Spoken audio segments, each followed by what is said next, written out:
Vous vous demandez quelle est notre politique. Je veux le dire ici.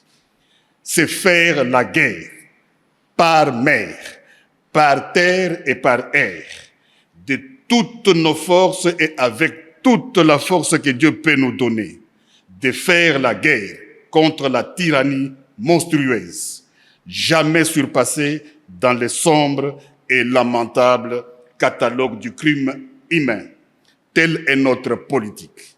Il s'agit d'une question de vie ou de mort pour la République démocratique du Congo.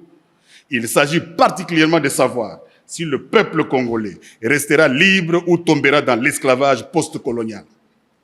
Il ne doit pas y avoir de place dans nos rangs pour les pleurnichards et les lâches, pour les marchands de panique et des déserteurs.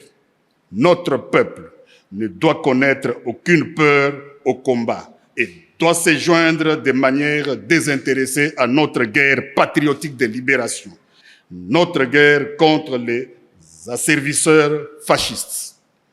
Dans la situation actuelle, la crédibilité de notre armée est essentielle. C'est pourquoi vous devez assumer sans faiblesse votre mission constitutionnelle. Défendre les frontières de la République démocratique du Congo contre toutes les menaces, d'où qu'elles viennent. Vous devez donc faire face aux menaces qui se présenteront dans tous les domaines de conflictualité. Chacun d'entre vous doit se sentir concerné par cette mission. Ici, nous restons debout et nous nous battrons.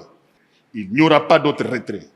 J'ai ordonné donc que tous les plans et instructions concernant un prétendu dialogue avec les terroristes du M23, supplétifs de l'armée rwandaise, soient complètement brûlés, et ce, immédiatement.